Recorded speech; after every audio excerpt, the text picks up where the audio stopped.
Top 10 MMA fighters who deserve higher pay. Which MMA fighters deserve more pay? All of them. Thanks for watching. If you enjoyed this video, be sure to hit the like and subscribe. Okay, jokes aside, fighter pay has been a hot-button issue for years in MMA, especially for the sport's biggest promotion, the UFC.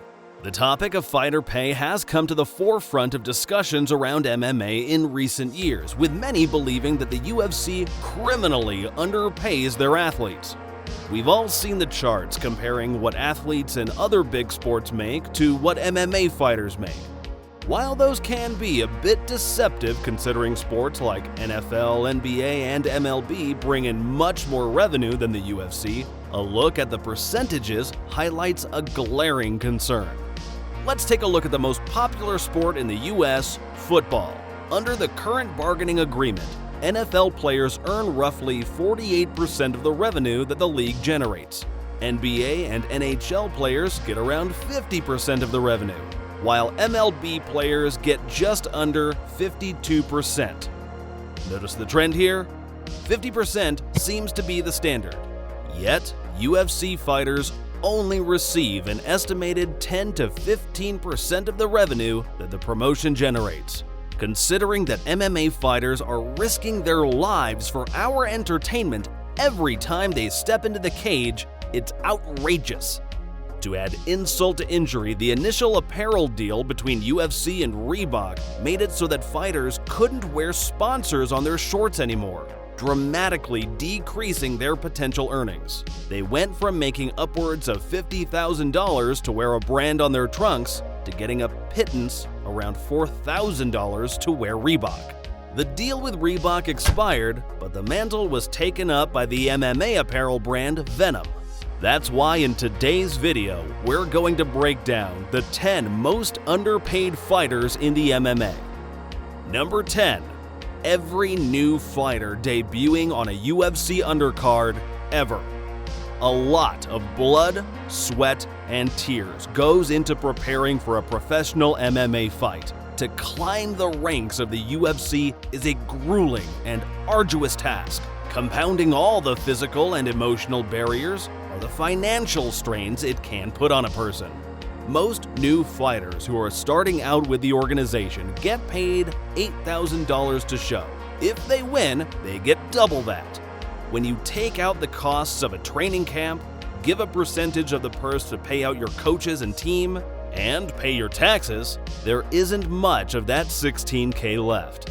That's why it's so financially brutal for many new fighters trying to start their career. In addition to having to fight their opponents, they also have to find a way to pay all their expenses and win enough to get to a point where they're paid more.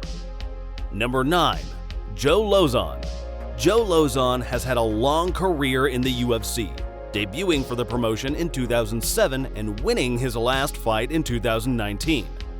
While still listed as an active fighter, UFC President Dana White has expressed a desire for the lightweight veteran to hang up the gloves. Perhaps if Joe earned more during his career, he'd be able to retire from the cage more comfortably. His guaranteed purses fluctuated between $15,000 to $25,000 for most of his career. He publicly stated that most of his earnings came from fight bonuses and sponsorships rather than purses. Number 8. Jared Cannonier. Jared Cannonier made waves throughout the MMA world when he told the world that he was dead broke after defeating Kelvin Gastelum in August of this year. This came as a surprise to many, considering the middleweight veteran had been fighting for the UFC since 2015. However, despite having 12 fights in the UFC, his career earnings from fighting are still under $1 million. That's taking into account money he would have gotten from bonuses and sponsors, plus his fights outside of the UFC. $1 million may sound like a lot for a working person, but this is a man who put his well-being on the line for the entertainment of others.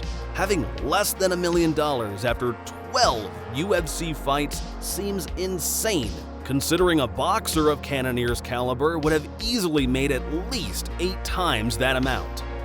Number 7. Ronda Rousey. Here we go with our controversial picks again. Considering that at one point Ronda Rousey was the highest paid fighter in the UFC, this choice may seem misplaced to some. Her UFC and Strikeforce earnings took her to about $4 million, which is admittedly a lot more than other fighters on this list. However, the argument to be made is that for her impact on the popularity in the sport, she deserved a much larger slice of the pie. Rousey was one of the biggest stars in the sport, pioneering women's MMA into what it is today. It could be argued that she was the UFC's first bona fide superstar, reaching levels of broad appeal that Chuck Liddell, John Jones, and George St. Pierre never attained. Simply put, Ronda Rousey opened up the UFC to a significantly wider market. Another thing to consider is that most of that $4 million came from a single fight. She got $3 million just to get beat up by Amanda Nunes. Before that, her highest purse was $230,000 when she beat Bethe Correia. Don't be mistaken, Ronda Rousey is not hurting for money. She was able to leverage her success in the UFC into a WWE contract that earned her many times more money than she ever earned in the UFC. However, it still remains that considering her impact on the sport, she deserved to earn more while she was still fighting real fights. Number 6. Renan Barão. At one point, Renan Barão was considered one of, if not the best pound-for-pound fighter on the planet. Despite his accolades as a former bantamweight world champion with a career spanning a whopping 43 professional fights, his career earnings are listed around $1.2 million. In fact, the biggest payday of his career came at UFC 165, where he defeated Eddie Wineland en route to a knockout of the night bonus that brought his earnings to $190,000. He would never reach that number again though, and his fall from grace in the cage was one of the steepest in the sport's history. Still, having been as good as he was and fighting for as long as he has, Barão deserved higher pay. Number 5. Carlos Condit. Before his retirement, Carlos the natural-born killer Condit was one of the most exciting fighters on the UFC roster. Despite fighting with a promotion for over a decade, with 19 UFC fights, his estimated net worth sits at $1.5 million. Considering all his classic battles over the years with the likes of GSP, Nick Diaz, and Robbie Lawler, this seems like a pitiful amount. His biggest payday came from his fight against Matt Brown, where a Fight of the Week bonus pushed his total earnings for $260,000. For all the memorable moments and for as long as he fought, Condit is a man who was criminally underpaid throughout his career.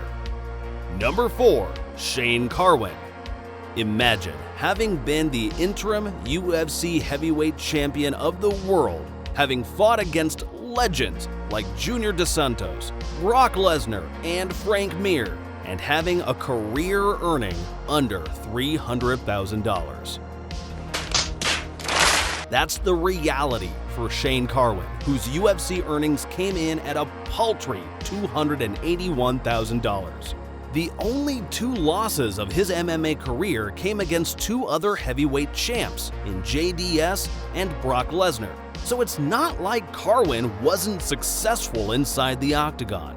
Number 3. Royce Gracie.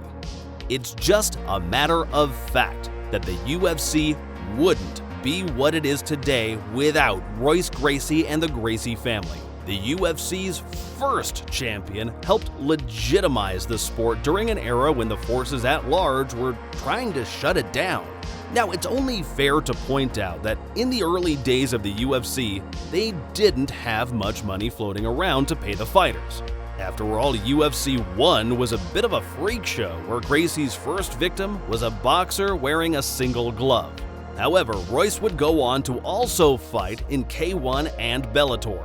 Across 20 MMA fights that saw the Brazilian legend go 15-2-3, Gracie's career earnings only add up to around $400,000. Considering the UFC Hall of Famer helped create the sport into what it is today, he deserved to earn multitudes more for his impact on mixed martial arts.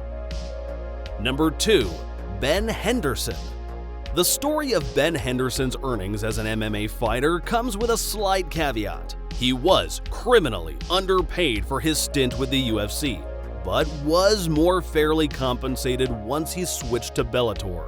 Henderson had a storied career with the UFC, debuting in 2011 after the WEC merger and going on to secure great wins against the likes of Frankie Edgar, Nate Diaz, Jorge Masvidal, Clay Guida, Josh Thompson, and Jim Miller.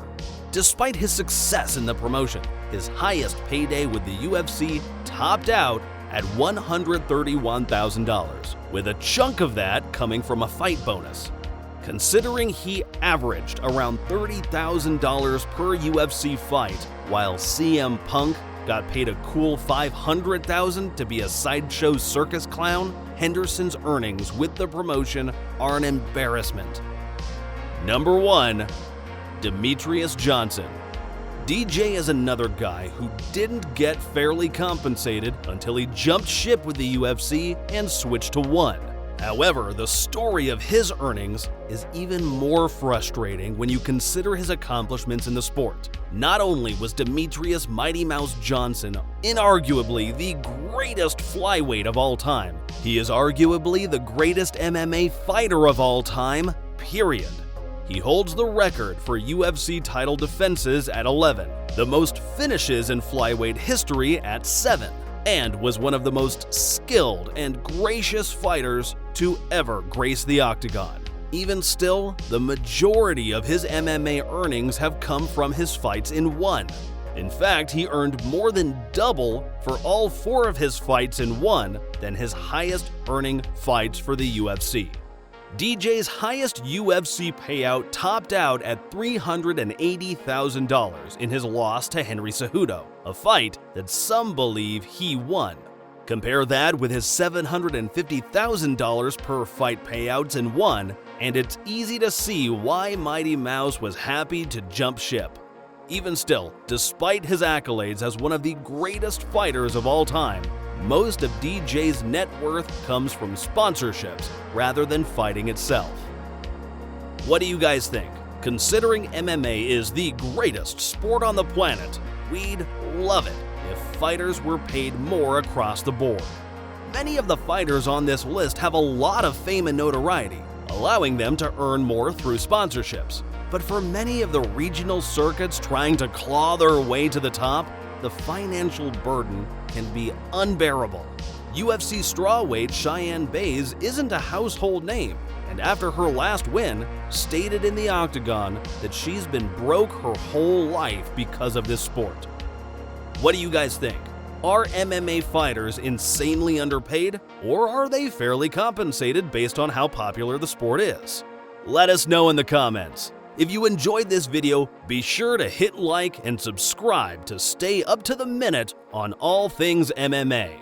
Thanks for watching.